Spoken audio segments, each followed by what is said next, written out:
To me, I just find queerness is sort of an interrogation of these identities, this space of where you are. Everybody thinks they kind of know that it's all LGBTQ+. To me, it's more than that, right? It's different dimensions of self. It's the temporal self. It's the personal self. And it is this idea that who you are is always in a state of becoming. So many people are so fixed into a sort of innate sense of self that I think it's hard for them to separate from. And I just don't believe there's an innate sense of self.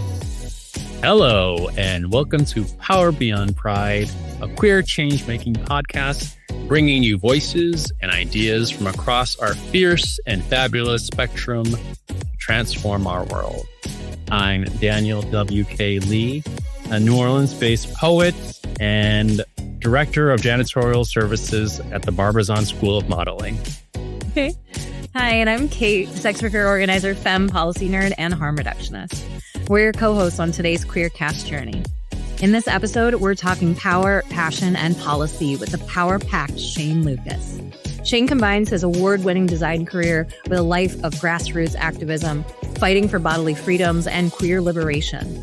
Shane uses his limitless energy to lead his team at the branding and designing agency, A Great Idea, that serves purpose-driven nonprofits, healthcare, and education partners. During the night, actually also during the day, he's a feisty ginger, advocating for queer rights, reproductive justice, and gender-affirming, accessible sexual healthcare. He's spoken internationally about harm reduction for men in the sex industry in his recent TED Talk, and his first business book, The Advocate Advantage, will hit shelves in 2026. Welcome, Shane. Hey. So to kick us off, what other change would you like to see in the world? What's your vision? Oh my gosh. I am just really motivated by the way that people don't have access to be able to thrive in their own bodies and their own terms. And I think that has so many repercussions across gender identity, expression, queer liberation. There's just labor rights. I think there's just so many spaces where systems have just increasingly, or I don't need to say increasingly, historically always really worked hard to restrain people from being able to make choices about their own bodies, to live in their own bodies. And that ranges from just the ability to enact the kind of labor you want to have, as well as to enact the kind of pleasure or the kind of connection you want to have. And I think oftentimes obviously I frame it a lot from America as this is somebody who's sort of, that's my lens. I just think that the sort of weight of America trying to control bodies is, again, the history of slavery, history of its treatment in terms of gender treatments. It's just phenomenally powerful to me. And so when I was 14, I started volunteering at Planned Parenthood in Central Illinois when they were bombing centers. And it was the first time in my life, because I just joined it because other young people were engaging in sex or sexual activity. And they were like, I don't know what I'm doing. And they were like, I don't know what I'm doing. And then they'd do it weird and do it wrong or like cause challenges. And they'd have all this up. And so I was like, well, what if you knew what you were doing? And then they'd be like, oh, that's probably not a bad idea. And so I just was like, well, how come we can't say that? And how come people can't live in this way? And of course, it just opened my eyes to so many different ways that society really wants to control those things with no really good, strong reason to do it. So it's an oppressive practice, right? But it takes so many forms. So my vision, like what really drives me, is that all of these liberation theologies, to me, a lot of them, I should say all of them, but a lot of them can be tied back to what it means to have ownership and dignity within the body you have. And that we should be creating spaces for people to have that. To me, it's gorgeous. It's beautiful. I've known Shane, I've known you for over 20 years, which is weird because I'm only 40. Really phenomenal. Which is wild. I remember when we first met, it was like right after Pride in New York City. You weren't even 28 yet. I remember this because of the first birthday present I ever sent you. And so it's now been like 22 years, and I've definitely, you and I worked together on Hook Online, a harm reduction program for men in the sex industry, which I think was for a long time your kind of main thrust. And it seems very clear this kind of lineage, we'll say, or evolution of like your work in that space to kind of like body autonomy and kind of how you explained it now. Well, how would you describe that evolution, like the connections that you're making in your experience in life from that to kind of what you're doing now? Was there a push? Was there a catalyst, a moment where just actually my focus needs to broaden? How have you come to this place? Well, I think the interest, it's a great question because it's definitely a journey, right? But to me, I see a lot of common threads because as somebody who worked in the industry, a lot of queer people will have used the industry at different points in their time, either again through circumstance or through just decisions that sort of, sort of suggest where they can thrive and where they can control their own lives and the decisions that they have or access to resources. And so what I thought was really powerful for me when I was younger and then later through the era of talking about sexual identity and sexual freedom and those types of things is just this idea of what it means to enact your own body's story. And for people who chose to work in the industry, and for a lot of queer people, that was a space of respite. It was a space of, for me, it was a space of respite because I either faced homelessness or not, and then would come back to the industry later. This is in my TED talk, talking about how I paid off my college debt, all that kind of stuff. But that it was a choice that didn't harm anybody, that it was a choice that I made consciously to work within that industry.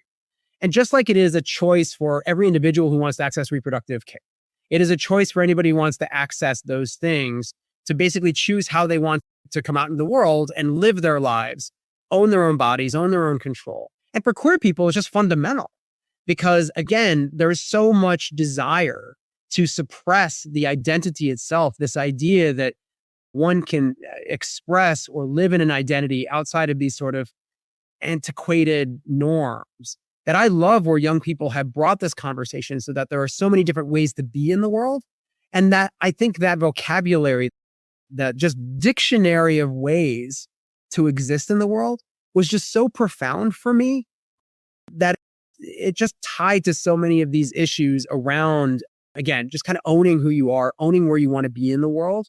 And the power of that just to be able to state, I am this, and to be identified in that way was just so powerful. This is why I'm really sort of empathetic and like interested in young people coming in with all new languages, all new approaches to the way of their own bodies, to the way they talk about non-gender conforming. And again, for an old man like me, I love that the expansiveness of it was so powerful.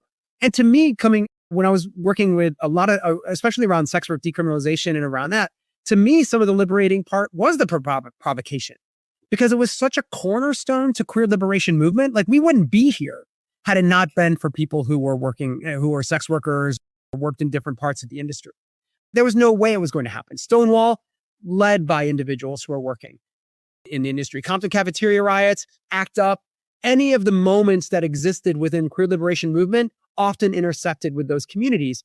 And what propelled me to take on kind of wanting to be in that space is this sort of weird relationship I have to harm reduction, which is to say, I think, again, coming back to my time at Planned Parenthood, even early on, I didn't need to be having sex and I wasn't when I was with Planned Parenthood.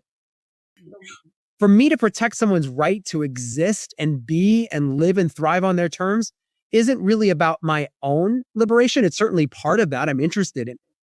But what I'm really interested in is this overall politic of liberation, because we are a better world when people have an opportunity to thrive on their terms, when they're not afraid to be who they are, because it just opens the door to be human and to love humans and to love humans in the way that you want to love them. And I don't need to be, we don't have to have the same identity. I'm not going to yuck your yum. You're going to be wherever you're going to be.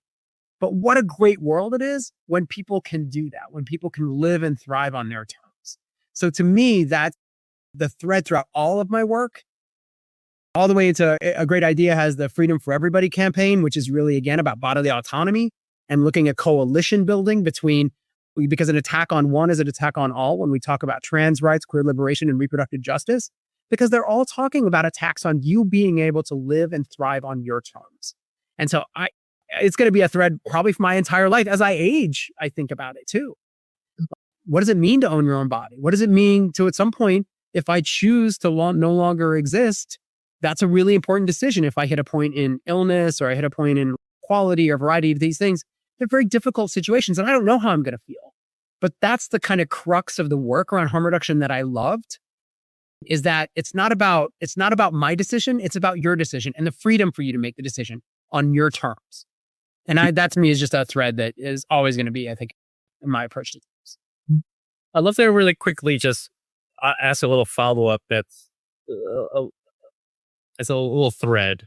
Bring it. Which I'm kind of curious about, which is, and maybe it's a little bit petty, we'll say, but I kind of curious, like what you thought about when there was, we'll say it is a little bit generational of younger people being like, no kink at Pride.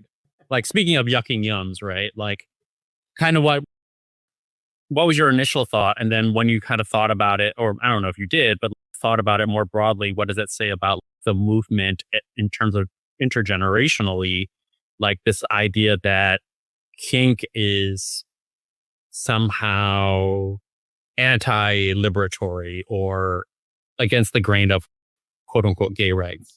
Oh, this is opening such an interesting can of worms. And Kate, I know you have thoughts on this. So I would love to, again, there's a lot to dig into this that I think it's so fascinating to me, because there are some critiques of kink that I think are interesting and fair, and I think are generational. In part because I think when we look at different sort of structures, not all, but like some of the sort of structures that exist around it, they can be really reaffirming of a lot of norms and a lot of systems that have some very gender fixed points. That being said, kink has also been one of the most revolutionary spaces to talk about consent, to talk about different role play elements. So it gets people outside of their own bodies and outside of their own experiences to play, which is, I think, again, a beautiful thing about queerness, because queerness is also about celebratory and joy and sort of the different vastness of that. But I do think that there is also a lot about the relationship dynamic, the formal relationships that made sense maybe to different generations, which were in these sort of fixed senses of gender and binariness. And I wonder if younger populations are coming to that idea of control and coming to it with a very different relationship. So, for example, when mentioning the critiques of kink, there's also the elevation around pop culture, which, has blossomed over the last while. That's across many gender identities, actually, that this idea of sort of pup and pack construction and all of this is a very interesting dynamic, because it's very different than kink's kind of one-on-one dynamic and some very sort of structured kind of intimate with one-to-one. And now what you have is this sort of pack mentality, if you will, around pop culture, which is really also kind of reflective of the evolution of technology and the evolution of cultures, to say, like, I want to be connected to something bigger as a group and as a connected group. That I think kink was really a lot. Again, it was not only about one-on-one, but generally speaking, it was like about your relationship dom-sub. It was relationship to these sort of dynamic and scene play. Whereas pop culture is really a more collective idea. And so I'm fascinated by it. I think young people are just bringing in what's helped them grow and thrive for pleasure into another language. And I think for us elders, if I may, I think it's a great place to learn, because I grew up around the kink scene, and I certainly was a pro dom and had all the other sort of relationships I had to it. But do I think that it should be absolved? It shouldn't be at Pride and that kind of stuff? No. I mean, I think it should be there. It's part of, we would be nowhere without leather culture. It was a core element to fundraising for HIV, for community building, for people to connect to their queerness at different points. It is integral. It is core, just like drag is core. It is core to this work. That being said, it's important to acknowledge that both drag and leather have sort of relied on some sort of gender norms that I think younger generations can look at and critique and be like, meh, we're trying to think a little bit beyond this group a little bit, or think about these structures. But I also think kink has room to change. I think drag has room to change, like punk drag and bearded drag, right? There's all these places in drag that you're seeing some exploration, which is gorgeous, right? Like things I'm excited because I didn't even imagine it. And now I'm seeing it. And then I'm like, that, brilliant. And I think kink is able to do the same thing. They just have to be able to let go of kind of the nostalgia of some of those experiences. And that, I think, is the harder road, is that queer people are really stuck in a nostalgia like at least in certain generations. And that's because they've, done their trauma and this is the way that they have gotten through that trauma.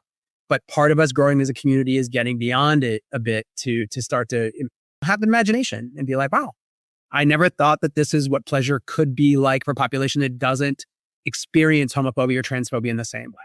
And I think that's a powerful opportunity.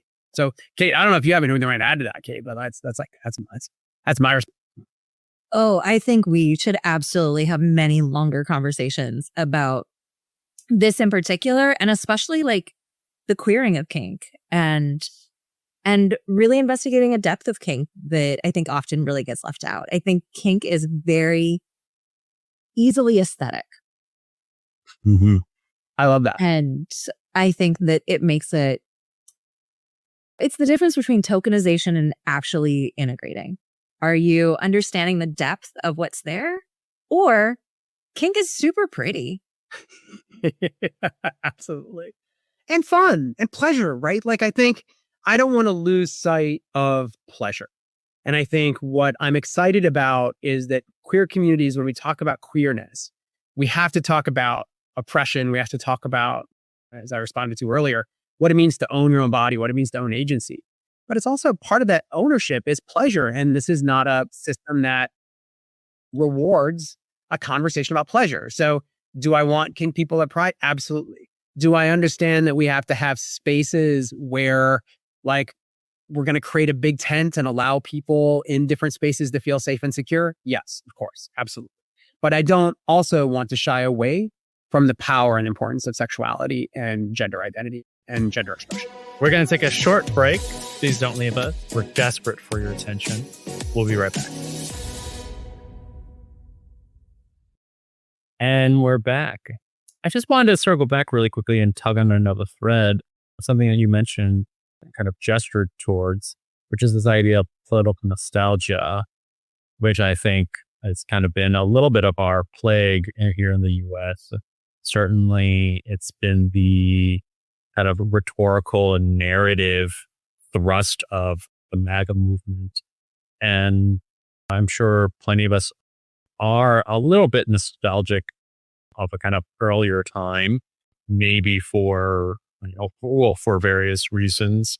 I'm kind of curious, like, how do you see that as possibly a detriment to kind of our current organizing within the movement, or how that's been kind of playing out, maybe diagnosing its, how it's circulating, and like maybe a prescriptive of how to move away from that? Oh, I mean, it's a lot of pieces to that, right? Because we're talking about, one, what is nostalgia, and whose warm feeling for the past does it trigger? Because the argument, of course, about MAGA, and MAGA as a brand strategist is brilliant. As somebody who works in branding, I can't think of a better word to code racism and misogyny and transphobia and homophobia than to talk about making America ideally a time when all of these things could be further oppressed, right? Like when they could be more increasingly oppressed. Like if it sounds great to you, that says a lot about you, right? Out the gate. And so I'm really careful about what nostalgia means. Now, that being said, it's not that I don't have a warm spot for these memories of a time, say, for example, when I came out, because I came out at 17. And so I remember particularly gritty queerness. I did my honors thesis in college on public sex. I am very proud of having done outreach and HIV prevention work in public parks and arcades, and being able to talk to people in different spaces that were considered provocative. And I love those provocative spaces and the grittiness and the bathhouses and all these things that make up. But I also recognize what made them what they are, and even what they are today, is the necessity of creating a space for people to enact a version of themselves that they were not safe to do in any other space. So they were liberatory in that once you close the door, you could be a version of yourself, oftentimes not the full version of yourself, because there's issues around disclosure and people's fear about outside of the space and all of these things. But that you could be a version of yourself that was somehow liberated from what was outside. And so I don't harken back for that. I do know people my age and older will sometimes be like, oh, I remember when we used to go to the, let's say, Fire Island, or let's go to a cloistered space of same homogeneity of queerness because we couldn't have that in any other space. So let's go to Palm Springs, Fort Lauderdale, you name whatever, an enclave that was. And that is a very safe space for me. And I get it, because if you have been taunted in your identity, if you are wrestling with being seen and you are wrestling with being validated, it's really powerful. And in the era, especially responding to HIV, I can't speak to the era prior to that. I was way too young even then. So I understand the need to create that safety. So some of the queer, let me rephrase that. Some of the gay men's nostalgia, and I can't speak about gay women's lesbian nostalgia, but like gay men's nostalgia is really founded in this idea of these enclaves, which it's important to note. Men could control more than many other communities could control, particularly white men could control it. So there are different dynamics to how awesome it was and the amount of resources and safety one could secure. So I don't carry that same nostalgia, but I will say I hold a bit of sentimentality, or maybe it's, I don't know, maybe I'm just cutting hairs. There's probably a soft spot for me in this sort of grittiness because I just love the liberatory Foucauldian dark room quality of that sexual, like you're bundled up and you have all this held up desire. And so you're going to go have sex with something and you're going to do it. And that was great and powerful and amazing at times, at the cost of many people's senses of security. So they would turn to alcohol, drugs. They would sometimes use that as their basis of escapism. And so I watched it happen. I watched people OD on meth. I have watched people through different practices, like different relationships they had to trying to figure out how to negotiate, how to be in this world on their terms and be seen as a legitimate human being that deserves dignity. And I think I don't miss that.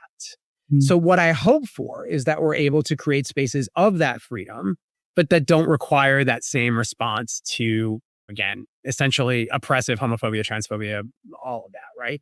So that's what I would love. So I don't really have a nostalgia for that. I recognize it for what it is. It will always, because it is my coming out story and my experience, it will carry some of that. But do I wish it would continue? No. Does having sex in the back of a bunch of semis sound hot? Yeah, sure. Absolutely. Amazing. Some of those guys are fine. Some of those guys are not fine.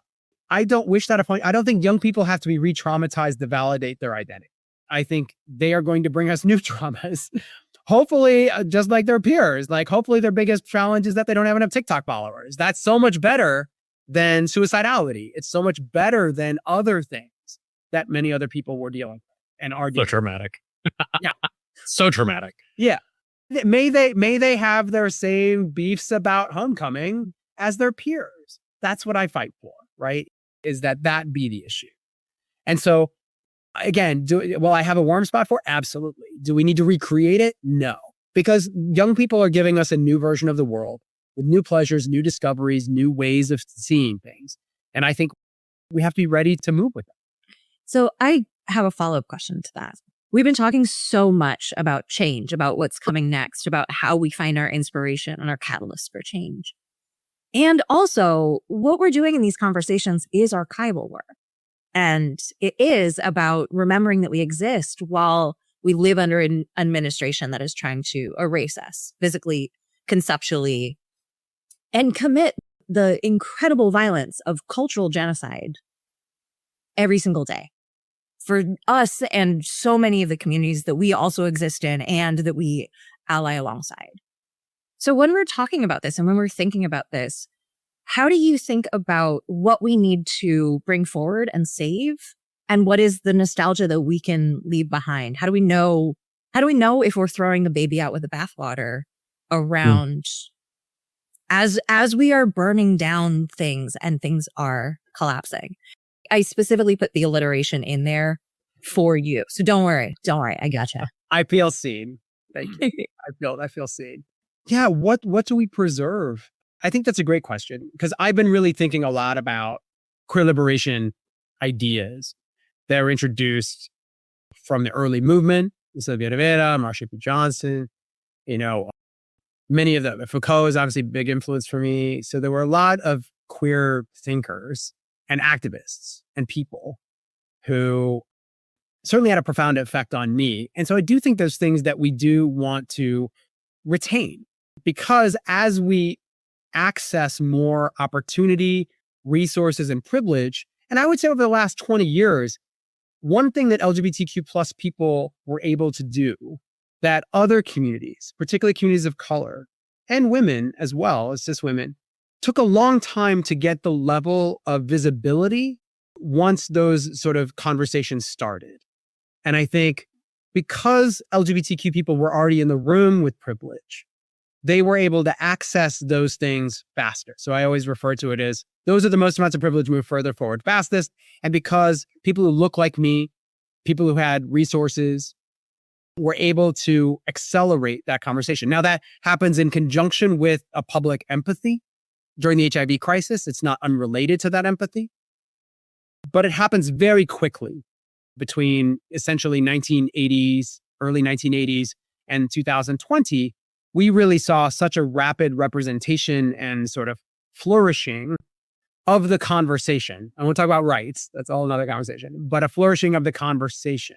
And I think it's worth being cautious, and it's a caution I flagged a long time ago, about what it means to have this new access and agency without the infrastructure. So what I want to make sure we are staying tapped into are the rights that we need to pay attention to that we do not have. LGBTQ plus people are still second-class citizens. And I think it's an important acknowledgement that protections for housing, resources, even marriage, are all fragile and oftentimes very regional at best. And so they can be reduced. They can be taken away swiftly and easily. And so what did we do with all this power that we amassed? I mean, we got TV shows and we have lots of things, but we did not get a lot of security. And so that to me is one thing that I want to make sure that we sort of come back to in the conversation. The other thing is about queer liberation ideology. And that is this idea of intersectionality, that so many of our leaders represented not just one identity, but many identities. And that I think as LGBTQ plus people, as queer people have gained more access to resources, they've stepped away from the immigrant and refugee conversation.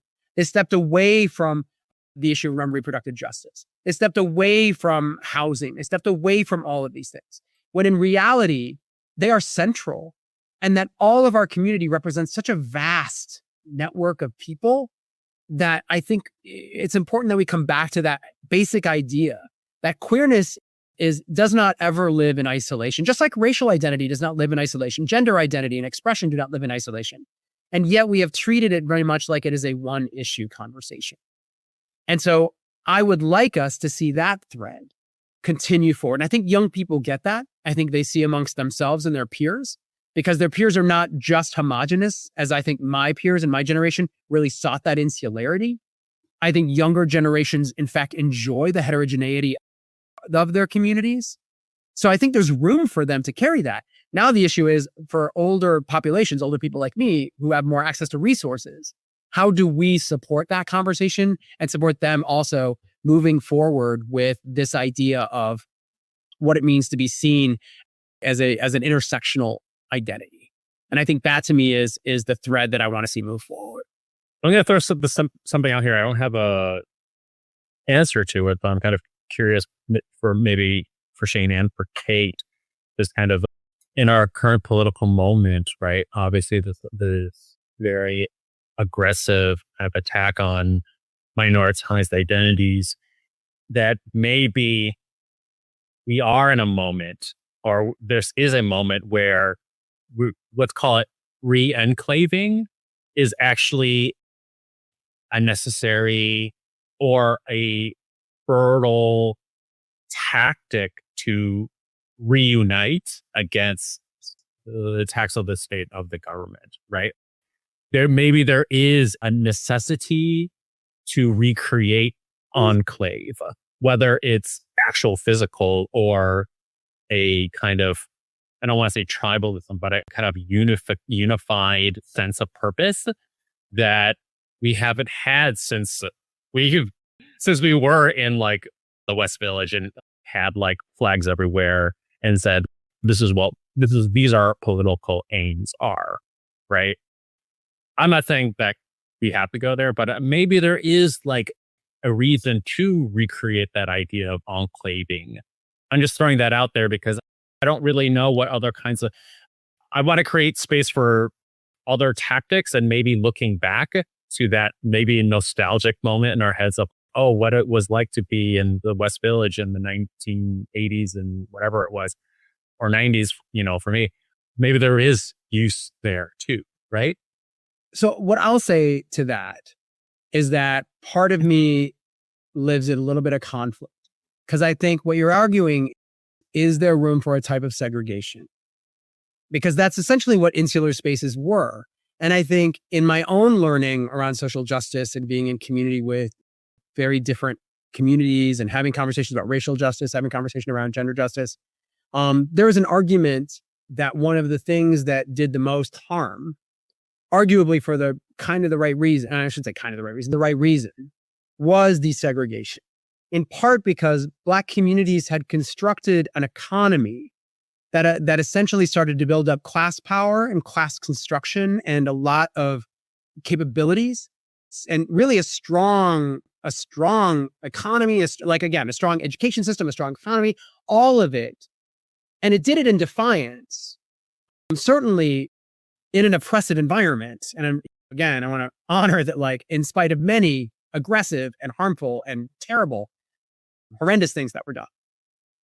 And that part of what sort of desegregation did was sort of shatter the economic framework of that sort of gave opportunity for Black communities to own the industries and structures of their future.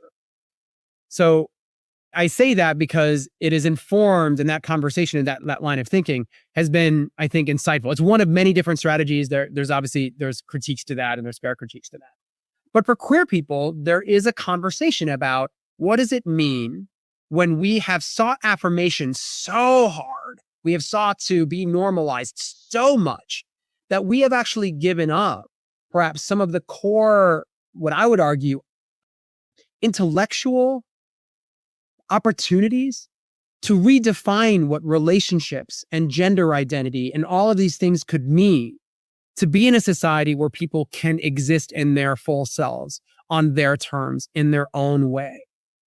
And rather than fight for that, sort of invest in and live into and reinforce wanting to fit in.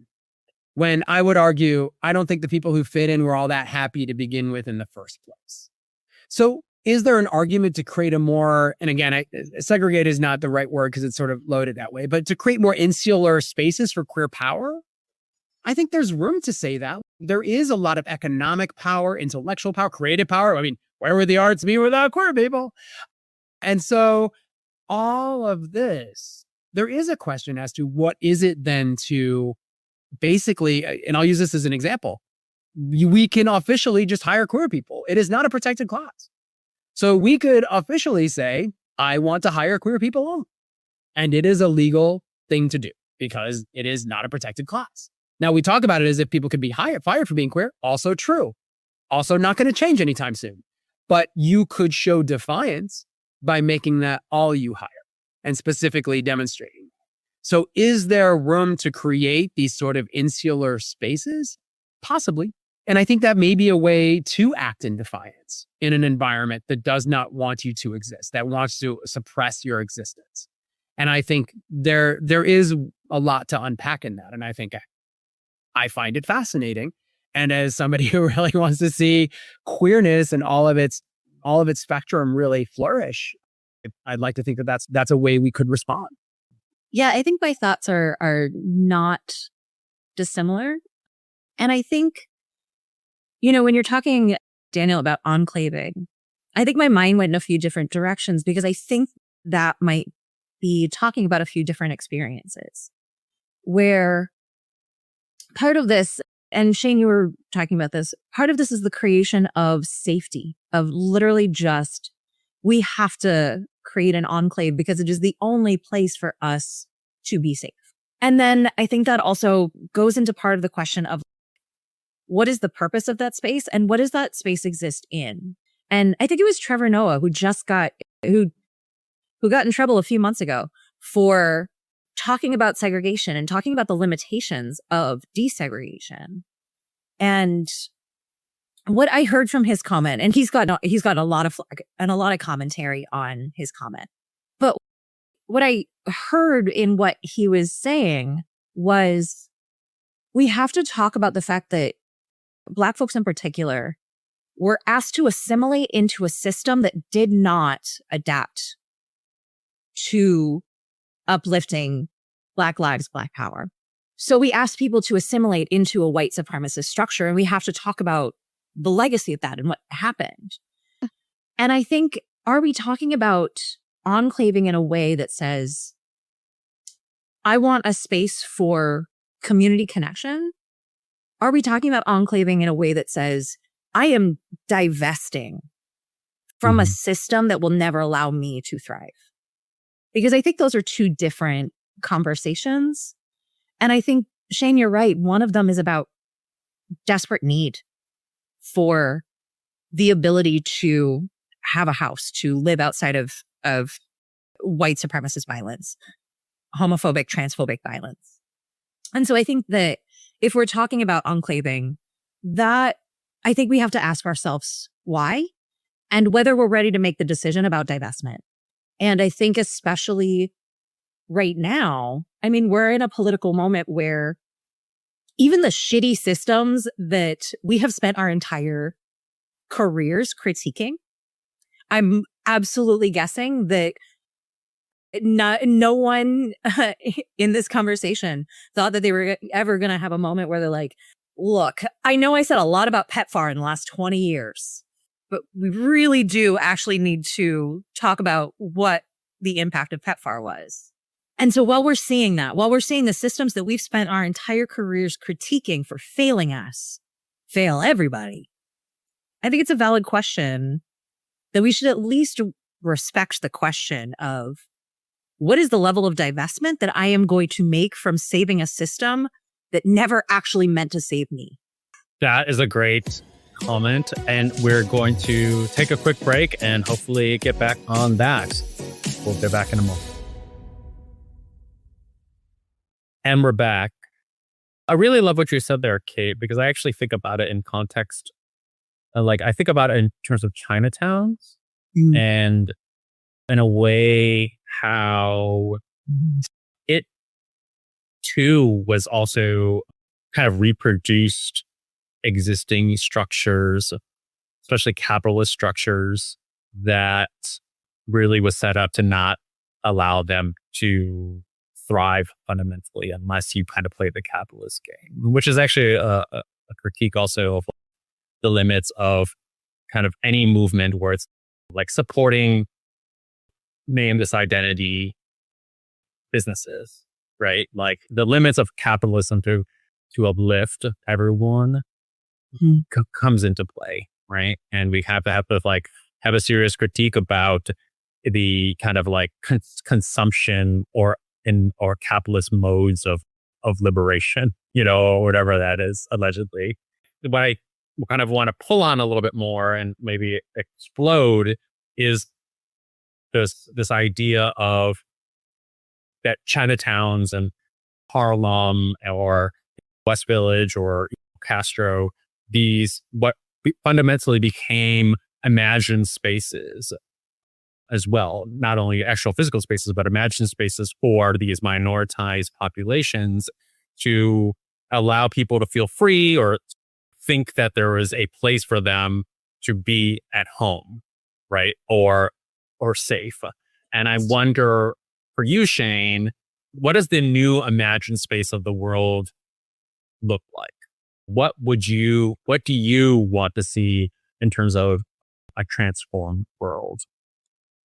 That's a really interesting question, especially because the way you sort of position it, right? So, because we've been talking about enclaves and what does it mean to create a world where one of the things that I'm obviously focused on is going to be around where people thrive on their own terms and in their humanity.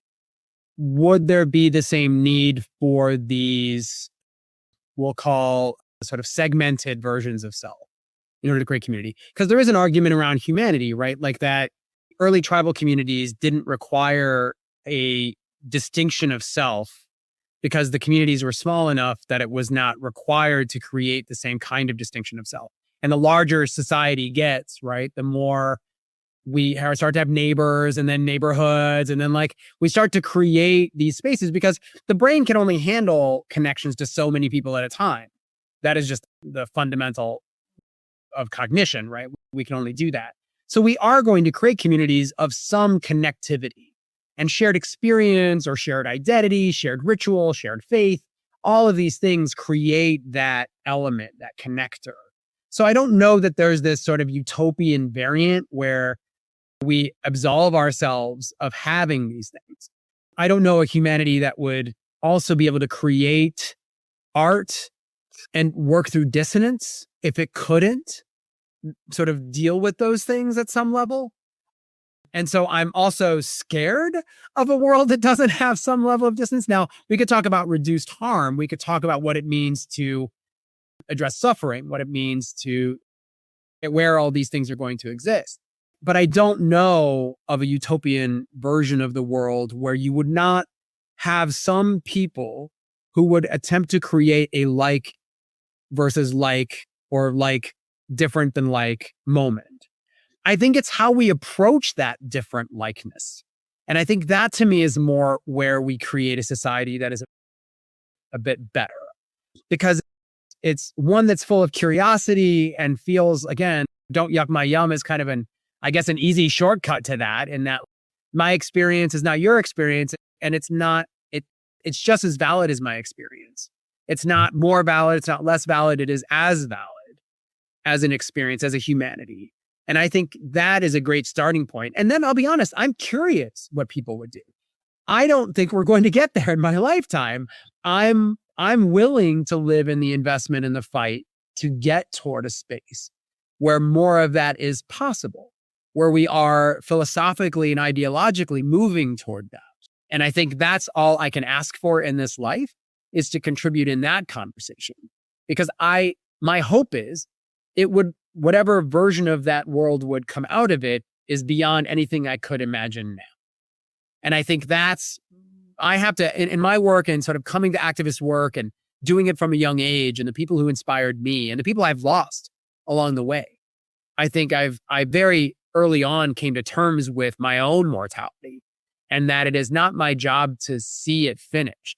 My job is to recognize the thread and to live into those values and recognize that like, there are no flowers at the end of this. There's no award. No one's going to give me a gold star. Like people want to do the work sometimes so they can get the laurel, but that's not the work. The work is really living into and critiquing and how we contribute and don't contribute and call out and challenge and risk, because it involves risk, to challenge those systems. And I think that's the story I work to live into.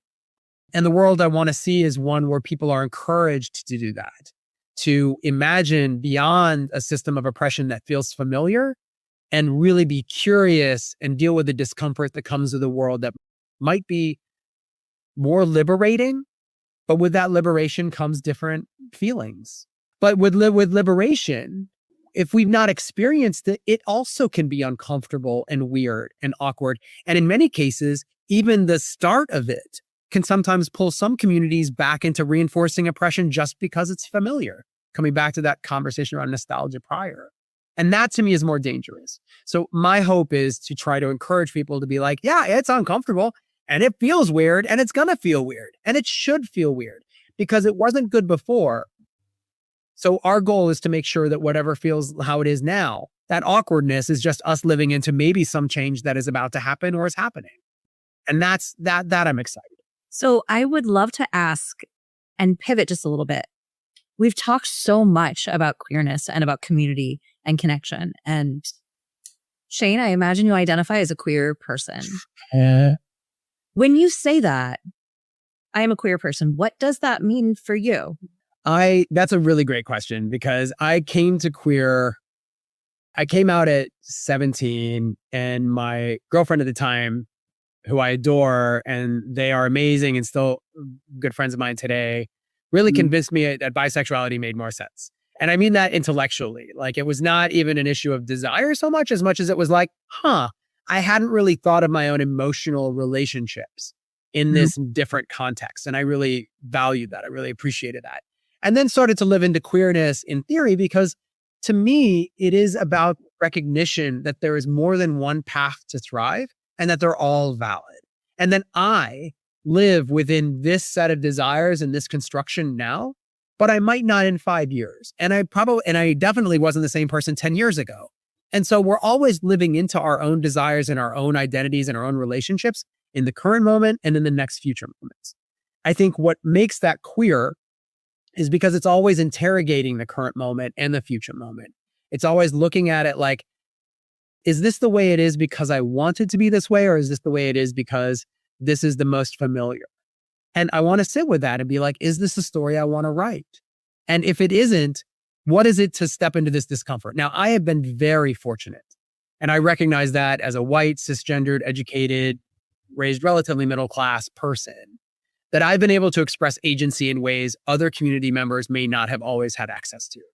But that's also part of why that risk, that vulnerability, which has more than once bit me in the tail, and not in a good way, I am interested in that, and I encourage myself to continue into it, because it is the story that I believe means something. That the people I have lost, the people who sacrificed way more than I ever could in this work, it is so important to stick with that. And I think the people that I honor is in that work.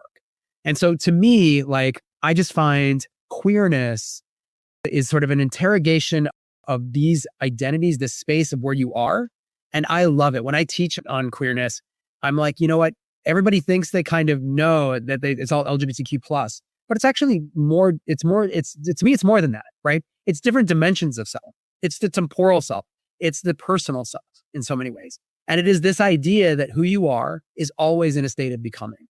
But that logic change, that says a lot about people, because so many people are so fixed into a sort of innate sense of self that I think it's hard for them to separate from. And I just don't believe there's an innate sense of self. I also enjoy, I guess I should live into my gay identity too, sort of my gayness and my queerness. So yes, of course. I mean, I think it has to do with some of that.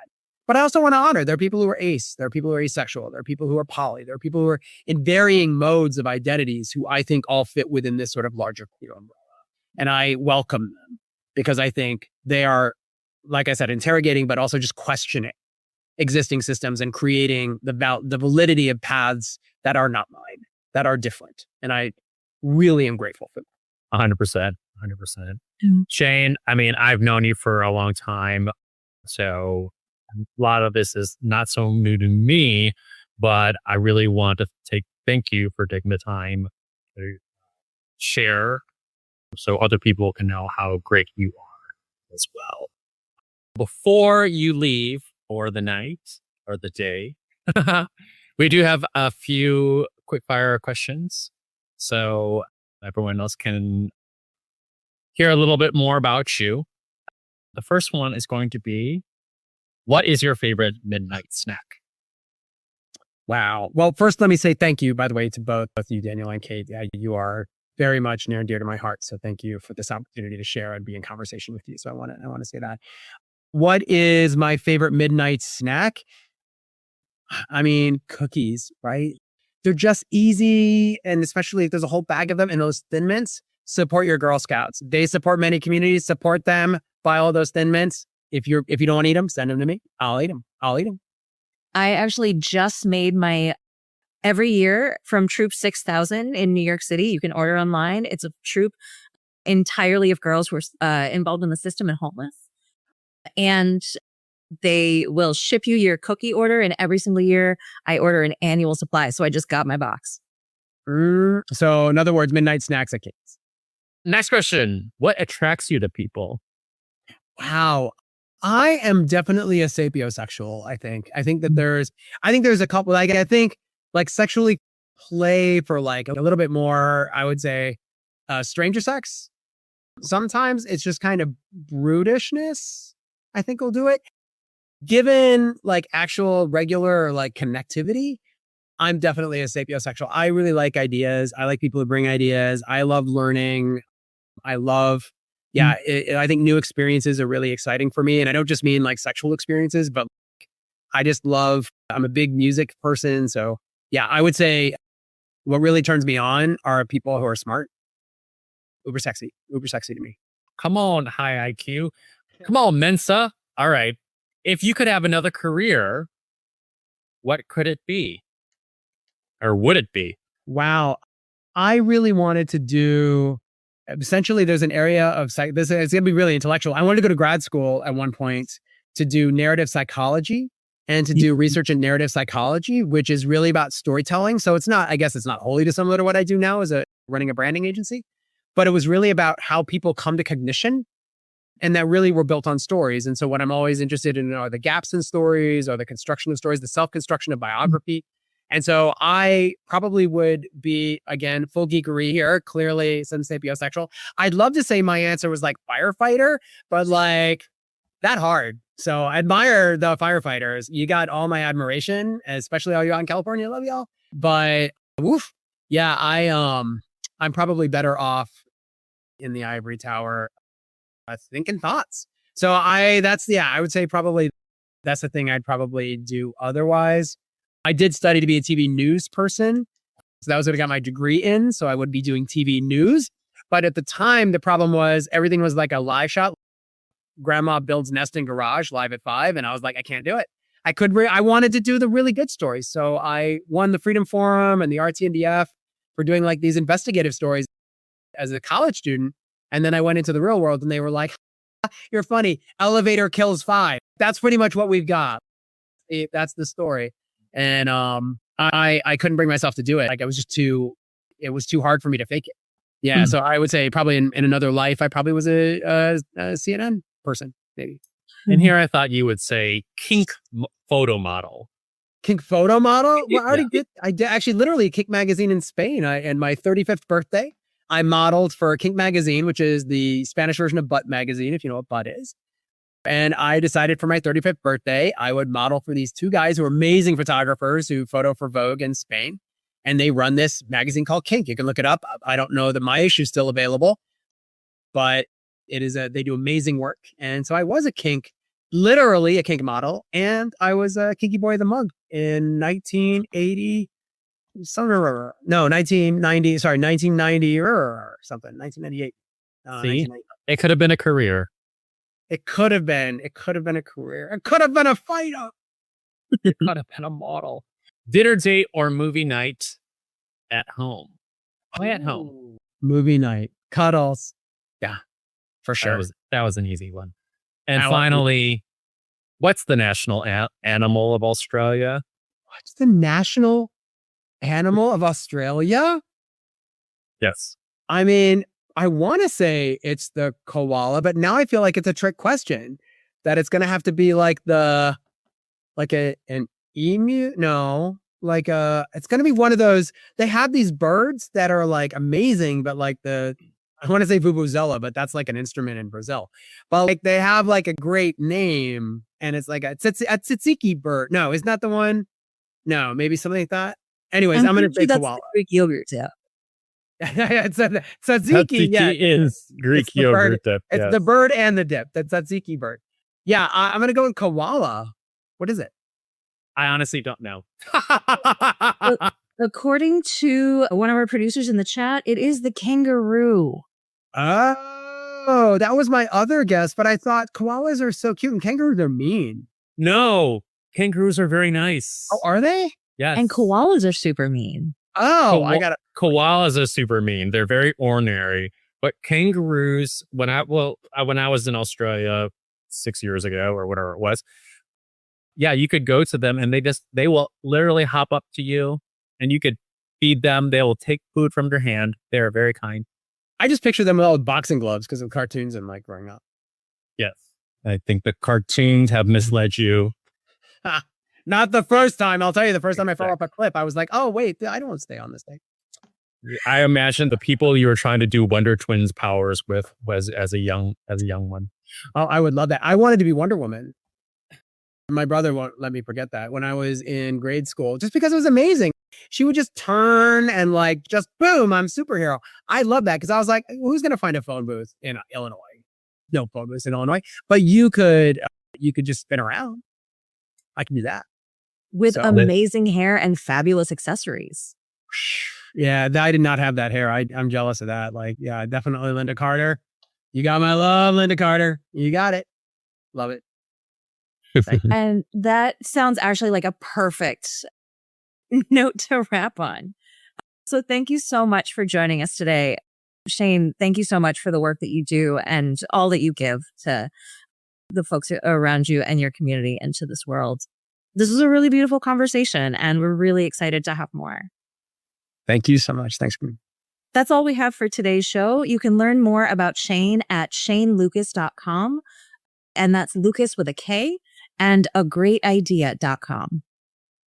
I'm your host, Daniel W.K. Lee. You can follow me on Instagram at strongplum, and you can find out more about me at my website at danielwklee, that's lee.com, where you can also contact me. And I'm Kate, and you can find me at reframehealthandjustice.com, where I sometimes blog about some thoughts. We want to thank you, Shane, for joining us in today's conversation and sharing so much. Remember to subscribe, and please get your friends to subscribe at Power Beyond Pride, wherever you get your podcasts, and check out our site at powerbeyondpride.com. Power Beyond Pride is a project of A Great Idea, a queer-owned design and content agency. Learn more about them at agreatidea.com. This episode is produced by Shane Lukas with a K. Smita Sarkar is doing our project development, and our editor is Jarrett Redding with support from Ian Wilson. We're both part of the podcast host team, and we invite you to send your questions and comments at powerbeyondpride.com. We look forward to queer change making with you soon as we build power beyond pride. Power Beyond Pride.